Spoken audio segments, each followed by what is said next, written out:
ওরে চাপ রে চাপ, চাপ বলতে বাপ বলছে ভাই, সত্যি কথা বলছি। বন্ধুরা এখন অলরেডি দুপুরবেলা, আমি ভিডিওটা শুট করছি সকালবেলা, কিন্তু আমি জানি তোমরা যখন আমার এই ভিডিওটা এখন দেখছো এর কটা টিকিট যে অবশিষ্ট আছে, মানে যে গুটি কয়েক টিকিটও অবশিষ্ট ছিল সেগুলোও বোধহয় আর নেই। এটা হচ্ছে তুফানের ক্রেজ।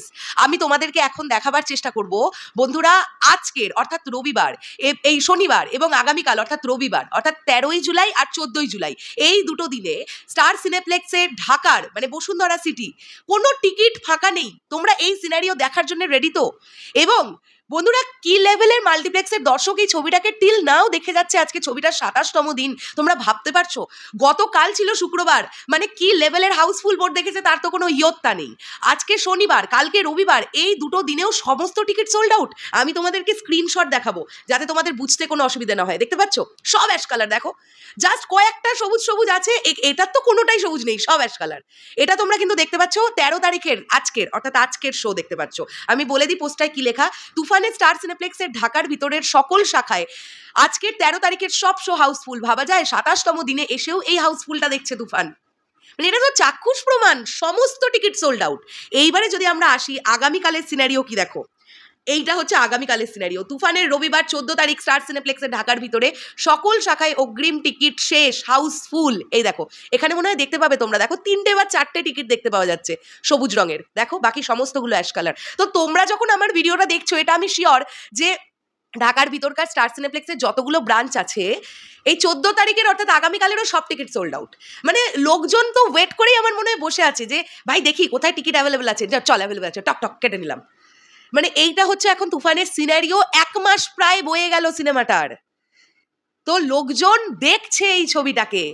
এই ছবিটা রাইহান রাফি যে ব্যাপারটা ঘটানোর জন্য তৈরি করেছিল সেখানে তিনি সাকসেসফুল। আম জনতার ছবিটার ভালো লেগে গেছে, মানে আম জনতার তারা ছবিটাকে নিয়ে নিয়েছে। দর্শকই তো শেষ কথা রে ভাই। 4টে ক্রিটিক বা 3টে ক্রিটিক কি বললো, রিভিউয়ার কি বললো, কিচ্ছু যায় আসছে না। বিগত দিনে এরকম প্রচুর মানে লাখো লাখো নিদর্শন আছে যে ক্রিটিকরা বাজে বলেছে যে ছবিকে, সেই ছবি প্রচণ্ড ভালো চলেছে। আবার ক্রিটিকরা যে ছবিকে প্রচণ্ড ভালো বলেছে সেই ছবি বক্স অফিসে মুখ থুবড়ে পড়ে গেছে। এরকম প্রচুর নিদর্শন আছে। কাজেই ক্রিটিক্স বা রিভিউয়ারদের কথা শুনে দর্শক সিনেমা হলে যায় এই বিষয়টা তো একদমই নয়। আর বাংলাদেশের ক্ষেত্রে মেগাস্টার শাকিব খানের ছবির ক্ষেত্রে তো কিছু যাইই আসছে না ক্রিটিকরা কি বলছে। তাহলে যদি তাই হতো তাহলে প্রিয়তমা ওই কালেকশনটা করতে পারতো না। বাংলাদেশেরও সমস্ত মোটামুটি রিভিউয়াররা প্রিয়তমাকে একটা বাজে ছবি বলে আখ্যায়িত করেছিল, তারপরেও ছবিটা ওয়ার্ল্ড ওয়াইড 42 কোটি টাকা কালেকশন করেছিল। সো ডোন্ট ওয়ারি, দর্শক জানে তারা কোন সিনেমা দেখবে এবং তারা ডে বাই ডে প্রুভ করছে যে ভাই তোদের মানে ক্যাচ কলা দেখাই তোদেরকে, তোরা খারাপ বললি না ভালো বললি। আর সব থেকে বড় কথা হচ্ছে তুফান সিনেমাটার ক্ষেত্রে আরো পজিটিভ দিক হচ্ছে ম্যাক্সিমাম রিভিউয়ার ভালো কথা বলেছে। ম্যাক্সিমাম রিভিউয়ার, 2-3 জনকে ধরে নিয়ে তো বসে থেকে কোনো লাভ নেই, কিছু যাই আসছে না। শেষ করলাম ভিডিওটা, এটাই বলতে এসেছিলাম যে স্টার সিনেপ্লেক্সের চাপখানা দেখো। আমি তো এটুকু শিওর যে শাকিব ভাইয়ার পরবর্তী ছবি আসা মানে দরদ আসার আগে পর্যন্ত তুফানের রাজত্ব চালাবে। মানে আর কোথাও থাক না থাক স্টার সিনেপ্লেক্স নামাবে না তুফানকে।